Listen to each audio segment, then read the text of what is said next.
1957 में honey bee पर एक एक्सपेरिमेंट किया जा रहा था। इस एक्सपेरिमेंट के दौरान एक छोटी गलती की वजह से बहुत बड़ी गड़बड़ हो गई। ये नोटिस किया गया कि एक्सपेरिमेंट के बाद मक्खियां बहुत ज्यादा एग्रेसिव और वहशी हो चुकी हैं। ऐसा मालूम हो रहा था कि अगर ये मक्खियां एक्सपेरिमेंट कंटेनर से बाहर आईं तो ये अपने रास्ते में आने वाली किसी चीज को भी नहीं छोड़ेंगी। और इसी दौरान वही हुआ जिसका सबको डर था। ये वाकया ब्राजील के शहर रियो क्लारो की एक लेबोरेटरी में पेश आया था, जब डॉक्टर वारविक मधुमक्खियों पर एक एक्सपेरिमेंट कर रहे थे। क्योंकि यूरोपियन मक्खियों की शहद प्रोडक्शन बहुत कम हुआ करती थी, इसी वजह से डॉक्टर वारविक इन मक्खियों का डीएनए चेंज करना चाहते थे ताकि ये मक्खियां भी ज्यादा से ज्यादा शहद बना सकें। डीएनए में तब्दीली के लिए साउथ अफ्रीका से मधुमक्खियां मंगाई गईं, जिनको यूरोपियन मक्खियों के साथ मेट करवाया गया। ये एक्सपेरिमेंट एक लेबोरेटरी में किया जा रहा था, जहां एक कंटेनर में मक्खियों ने छत्ते बनाए हुए थे। एक्सपेरिमेंट पूरी तरह से कामयाब हो चुका था और मक्खियों की इस नई नस्ल को अफ्रीकनाइज्ड बी का नाम दे दिया गया। हर चीज बिल्कुल इसी तरह हो रही थी जैसा प्लान किया गया था। लेकिन फिर अचानक डॉक्टर वारविक के होश ये देखकर खता हो गए कि ये मक्खियां जरूरत से ज्यादा एग्रेसिव हो रही हैं। उनका ये अजीब बिहेवियर देखकर खौफ महसूस हो रहा था और तभी डॉक्टर ने फैसला किया कि वो इन अफ्रीकनाइज्ड मक्खियों को कंटेनर से बाहर नहीं निकालेंगे। लेकिन फिर वही हुआ जो नहीं होना चाहिए था। लैब वर्कर की गलती की वजह से मक्खियों का एक बहुत बड़ा झुंड कंटेनर से बाहर निकलने में कामयाब हो गया। मक्खियों की ये नई नस्ल कितनी ज्यादा खतरनाक थी, ये उनके बाहर निकलने के बाद ही मालूम पड़ा, क्योंकि निकलते साथ ही मक्खियां लोगों पर हमला आवर हो गईं। इन मक्खियों को काबू करना अब किसी के बस की बात नहीं थी। उन्होंने अपने नए घर बना लिए और बहुत तेजी से बढ़ती चली गईं। ब्राजील से बढ़ती बढ़ती अब ये मक्खियां अमेरिका में भी भारी मिकदार में फैल चुकी हैं, जो कि अभी तक 1000 से भी ज्यादा इंसानों को मौत की नींद सुला चुकी हैं। और इसी वजह से ही ये अफ्रीकनाइज्ड मक्खियां किलर बीज के नाम से भी पहचानी जाती हैं। देखने में ये ज्यादा काली होती हैं और दूसरी मधुमक्खियों के मुकाबले में काफी ज्यादा खतरनाक भी।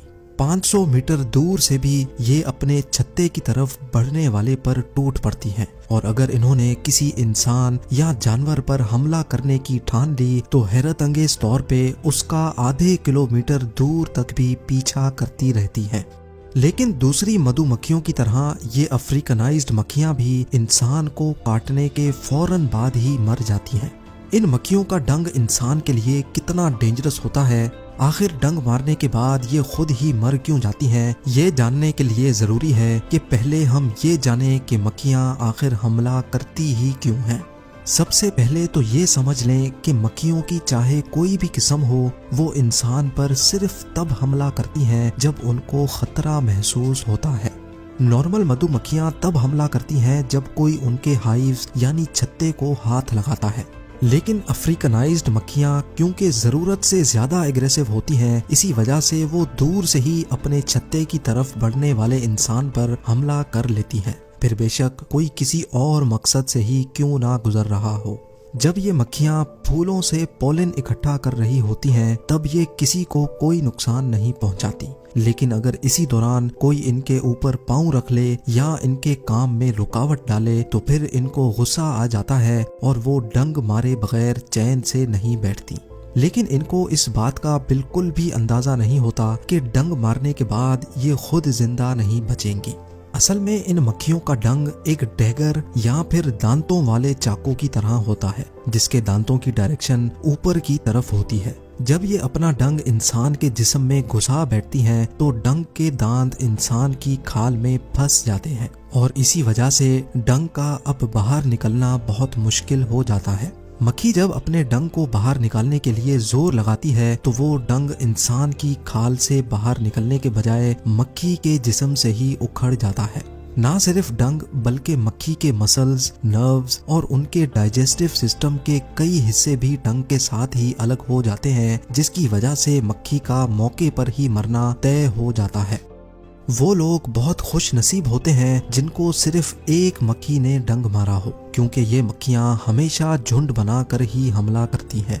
अगर इनके छत्ते के पास से गुजरते हुए एक मक्खी ने भी आपको डंग मार लिया तो उसी वक्त पूरा झुंड वहीं पहुंच जाता है। लेकिन सवाल ये है कि आखिर दूसरी मक्खियों को पता कैसे चलता है कि हमला कहाँ और किस पर करना है।